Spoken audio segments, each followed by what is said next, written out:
Maybe. All right. There we go. Now it's working. Trial and terror is basically my new theme with technology. So thank you so much for doing this, Cindy. I really appreciate it.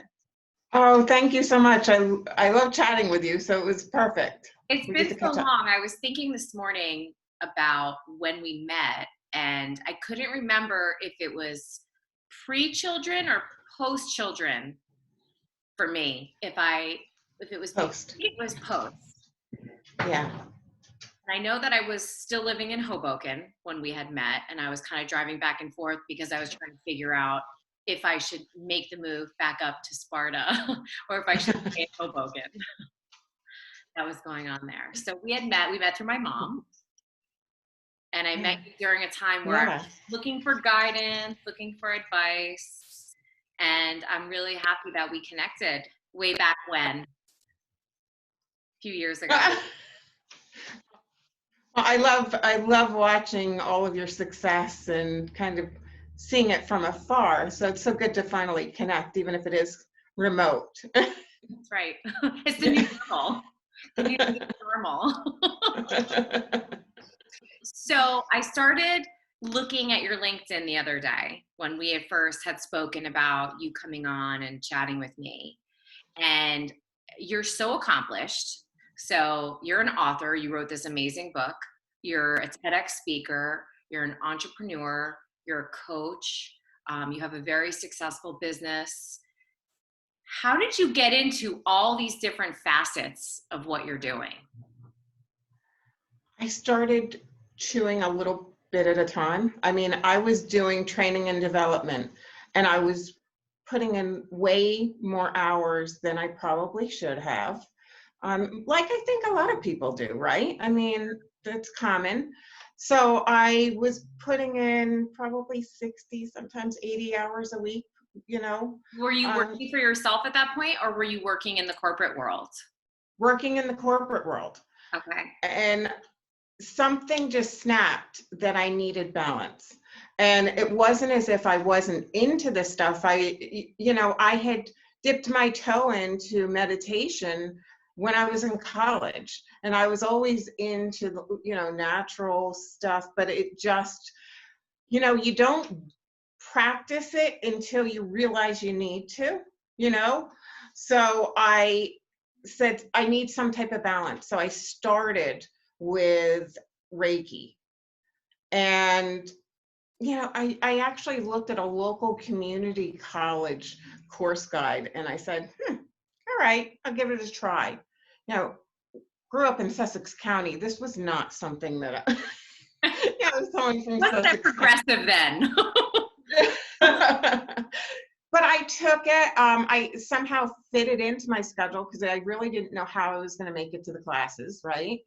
And I liked it, so I took the next level and the next level. And the final level, my teacher was a brilliant NYU psychologist. So he was very organized, very into, you need to learn it. He didn't just teach for the sake of teaching. And I appreciate that because that's how I teach too. So I think that's why I kind of really connected with him. And the final level was a whole year, which is, nobody hears of that, and no one studies like that. So before he would accept us into the program, we were required to write a mini version of our life story. And the events that kind of led us to becoming who we were. So, there's impactful events. And long story short, I also had to become a hypnotist before he would consider that I could, and this is for everybody, not Cindy, you better. You have to become a hypnotist so that you can learn the power of your words, or else you cannot be a Reiki master teacher. And I really wanted to get to that hurdle, and I trusted him because my association with hypnosis was nothing. I thought of them as stage hypnotists. That's all I knew of them. But I said, okay, might as well. So I took that, and that was an entire year. Then the next thing was, so it was a lot more intense. So I did learn the power of my words, and it was incredibly powerful when you learn what you're saying in the moment. I was doing training and development then in the corporate world. Right. And for you with marketing, I'm sure it's a different perspective if you stop and you're in the moment and you realize exactly what you're saying. Right. Well, you have to be very careful about what you say. I'm always thinking very carefully. It's true. So it was a little bit at a time. Yeah. So it was eventually, I was actually on vacation with my husband, and he said, "Why are you going back?" I don't know. Because it's what I do. I loved my job. I really did love it. But he said, "I'll match whatever you make. Come work with me." So I worked with him for a while and started my business. And, I'm somebody who always wants a new challenge. So that was never going to be it. Yeah. So it had to be more, and more classes, but it's a different more. It's not a more that I'm not enough. It's a more that I want to continue to grow and know the best version of myself. That makes And I don't think any of us are ever done, right? Mm-hmm. So how did you go from doing Reiki and becoming a Reiki master and working with people and coaching to writing your book? Was that all kind of a work in progress during that time? Yeah, it was a work in progress in that, it hadn't even occurred to me. I was asked over and over again by friends, and then it became clients, and just people seemed to notice that I always just kind of seemed to be even keeled. And I was like that in the corporate world too. My supervisors, my supervisors always said they never could tell that I had a bad day. And I was like, well, just why sit in a bad day, right? Right. So I just, it occurred to me, and I guess I never stopped and noticed that everybody else didn't really react that way. Right. So I sat down after, it was years of people asking me, and I finally said, oh, maybe I should write a book. And your book that you wrote, so it's called Finding Peace in an Out of Control World. Yes. So your book is so relevant to right now, to what everybody is currently experiencing with going through the whole COVID, being quarantined. I know for a lot of people like myself and yourself who are working and who are trying to manage everything under one roof, so to speak. If you're not going into the office like myself, like I'm not going into the office, I've been working remotely. So Right. How do you kind of explain some of the key pieces in your book that could transcend across the time that we're having right now? I studied a lot of modalities. Reiki and hypnosis were biting the first part. And it was over a course of many, many years. But the one modality that I saw kind of weave them all together was meditation. And I was so high strung that for years I said, no, that's not for me. I'm too hyper. I could never do that. Hard to meditate. Right? Hyper person, hi. And I did that. I did that when I started it in college, but then there were times that I felt like I needed it. But then I would get hyper and say, no, not right now. I want to jog instead. Right. And, I think a lot of people are feeling that. But I noticed that it was that one thing that kind of really weaved everything together. It was the one truth or constant. So I always start with that. And it doesn't have to be that sudden jolt. You may be able to see through my back door. I have an inversion table all the way back there. And, hang upside down. And some people are not into that, right? They're like, the blood will rush to your head. How can you do that? And when I first started, I would hang upside down with my cell phone because I was terrified that I was going to get stuck that way. That's really funny. But after that, I started just gradually, a little bit at a time. And that's the way we start with meditation, a little bit at a time. 5 minutes, and it's okay if we think about everything. Think about what we're going to make for dinner, and because just getting to that place of quiet and stillness will start to get us to where we need to be. And we're a work in progress, all of us are. Yeah, definitely. So that's where I always have people start. That's definitely a good tip. The hardest part for me with meditation is like just quieting all the thoughts and thinking about all the things that I have to do and what I'm responsible for, and waking up in the middle of the night thinking, oh my God, I forgot to do this. I forgot to do that. I have to do this tomorrow morning. I have to do this. I have to take this one there. I have to take this one there. So I am like the antithesis of meditation. And kind of quieting that down. Don't you think though that we all look at it as we want to give it a rule like everything else in our life, right? And we want to be experts at it because we want to be experts. We want to be good at whatever we try. Right. But nobody's really grading you. Yeah, true. And also, if we look at it a little slightly different, and instead of going for the perspective where we have to have a completely empty mind. Instead, how about just saying thank you and letting it float away? When you write a book, things come to your mind all the time. And whenever you don't want them to come, they're going to come. I mean, most inopportune times. So meditation is one of them, but you can't imagine when things come to you. So how long did it take you to write your book? I was working as well, so it was years. Yeah. And it's the same with I'm working on other projects, and it'll come when it comes.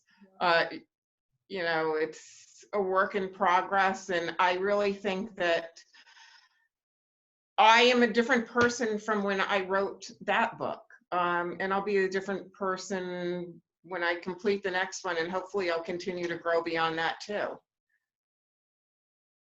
If we learn and grow and we're not stagnant, we don't always completely relate to everything. It's a good handbook, I would say, and I will say that I go back to a lot of the practices in it if I find that I am finding myself in a rough time. Sometimes I will open it up again. It was only months after it that my husband had his cancer battle. So I said, all right, I need to be what I talked about in my book. So I did. I walked through it again, and it did help me. Now I kind of know it better. I can tell you what page it's on. So when you do your speaking engagement, so I noticed that you're the TEDx speaker, which I didn't know that until recently. So how did you get involved with TEDx, and what are you speaking about when you're going to do these talks? So, it was kind of funny. I start every day with my meditation. That's how I start my day. And it starts depending on what went on, maybe the day before or that morning, what I have going on. Sometimes I'll have those busy thoughts that I need to let go too. And sometimes I'll meditate on things. But I always meditate on 3 questions. I request please guide my every thought, my every action, my every word today. Mm-hmm. And then I let everything else go. And when those monkey thoughts, the stuff like what is on your grocery list, what you need to have for dinner, that stuff, when that floats out, there's some really good gold that comes in, really big gems that come in. And then you get to a place where it's just stillness. I mean, you know this from a practice. You get to that stillness where you just want to soak it in. It's like laying in the sun for a long time if you love it. It just feels so good the first time, but every time is like that. So I was doing that, and it just occurred to me, you need to apply to be a TEDx speaker today. Got off, searched, saw the site, contacted the person in charge, and they, told me what they wanted, sent in my proposal, and was accepted in less than a month, which is unheard of. I wholeheartedly admit that that's not the norm. It was the only proposal that I had sent in. Wow. But it was also timing. It was also listening, right? I think there's something about listening to what it is that we're meant to do. I think that everybody has an important message, but is everyone supposed to be a TEDx speaker, or are some people supposed to use their gifts in other ways? Right. And if you're a really powerful speaker, of course, TEDx is an amazing outlet to be able to. So the name of my presentation is Peace is an Inside Job. And love that. I did my presentation in less than a month after I was accepted. I mean, it was that quick. That's so interesting. If you don't mind me asking, and I don't know if you can answer this, but what is that whole application process like, and what does it entail in your proposal? Like what kinds of things do they ask for?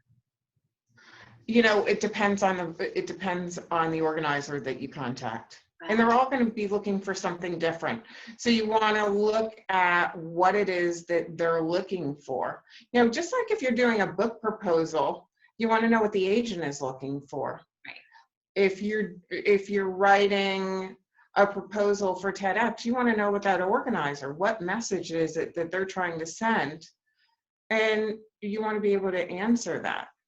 That's so cool. I happened to find an organizer that wanted to send the same message that I wanted to to portray, which was a good match. And that's really what you want.